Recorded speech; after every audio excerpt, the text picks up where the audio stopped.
O humor dos investidores no dia de hoje foi: caramba, será que essa crise aí política no Ministério da Economia vai puxar o Ibovespa para baixo ou não? Boa noite a todas e todos, sejam bem-vindos ao Resumo com Bernardo, o seu resumo diário de tudo que aconteceu no Brasil e no mundo que afeta o seu dinheiro e seus investimentos. Hoje é quinta-feira, dia 13 de agosto de 2020, dia em que o nosso Ibovespinha caiu. Caiu e caiu bem. Caiu 1,62% para 100.460 pontos. Quase flertou com a perda do patamar de 100 mil pontos. Perigoso isso, psicologicamente para o mercado, isso é perigoso. O IFIX, fundos imobiliários, subiu um pouquinho, 0,25%.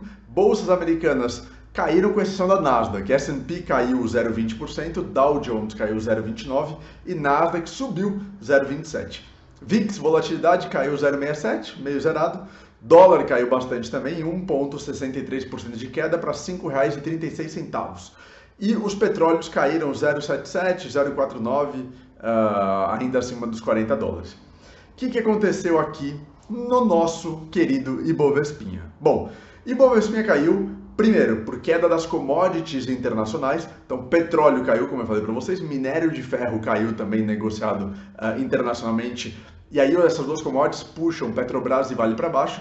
Petrobras e Vale tem uma grande participação do Ibovespa, puxa o índice para baixo. Primeiro ponto. Segundo ponto, investidores estão desconfortáveis aqui no Brasil com essas notícias de talvez perda de protagonismo do Paulo Guedes ou esvaziamento da agenda liberal e da política fiscal do Ministério da Economia.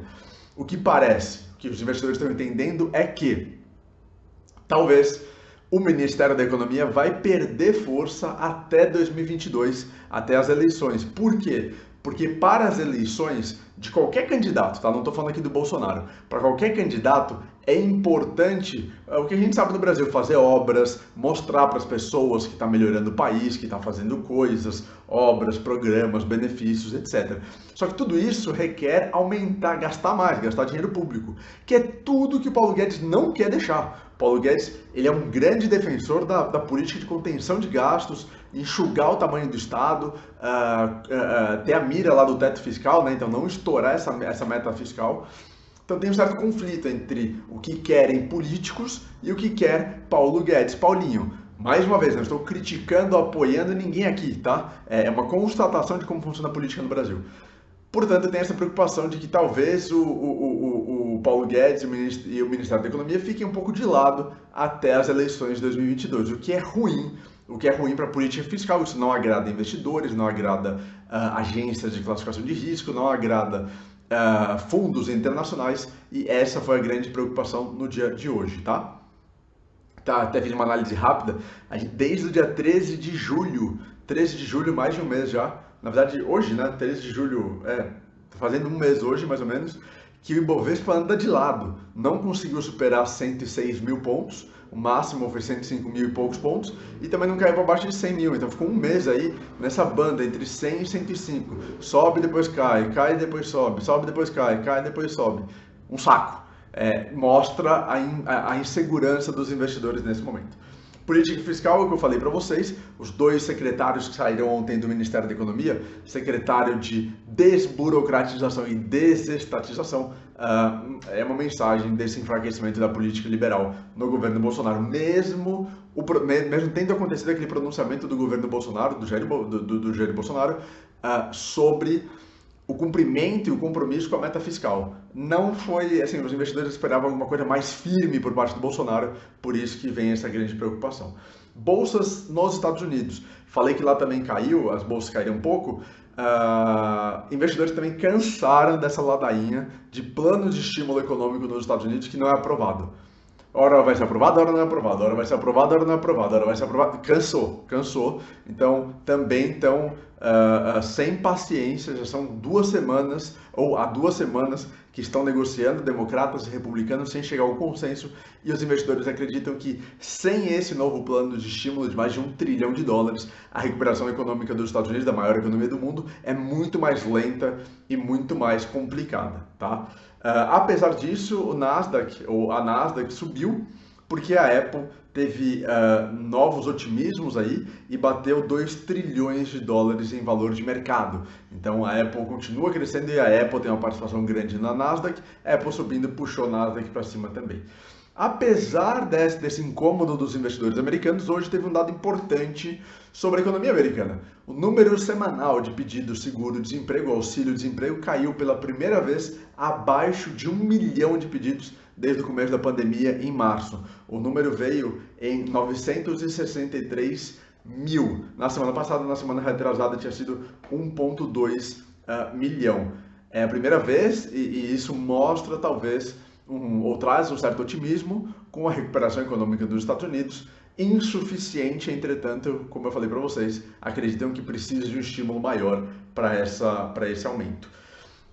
Vamos falar um pouquinho das empresas. Hoje não teve muita coisa assim relevante, além do que eu comentei aqui, então falando um pouquinho de empresas. Primeiro, Via Varejo subiu forte, teve uma alta porque registrou um lucro líquido de 65 milhões de reais no segundo trimestre, ante prejuízo de 162 milhões no segundo tri de 2019.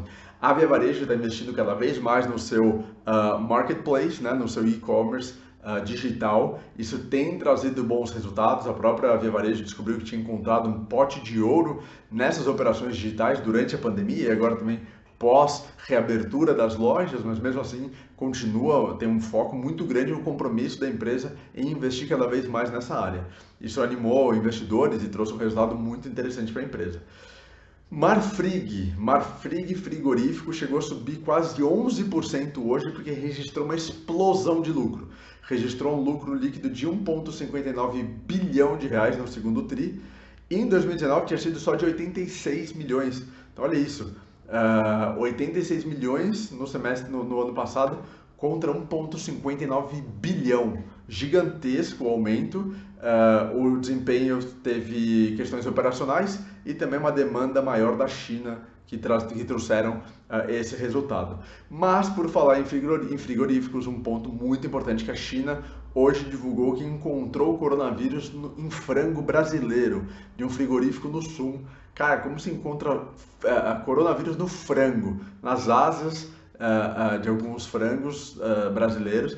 O Brasil é o maior produtor de frango no mundo, então já acendeu uma luz amarela e aí isso acabou puxando a própria Marfrig um pouco para baixo, mas puxou, enfim, BRF, puxou os outros frigoríficos também com preocupações de, seja frango ou não, suíno, bovino, o risco de contaminação de coronavírus existindo no Brasil pode afetar muito as exportações brasileiras e pode prejudicar o resultado dessas empresas, azedando um pouco o humor com tudo isso.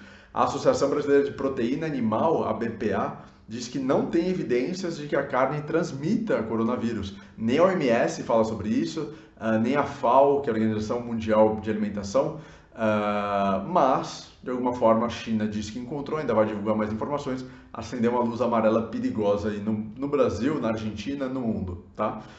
Vale Petrobras, como falei para vocês, fecharam o dia em queda, puxadas para baixo pela queda do minério de ferro e queda do petróleo. No caso do petróleo, a Agência Internacional de Energia reduziu as projeções de consumo de petróleo para 2020 e para 2021.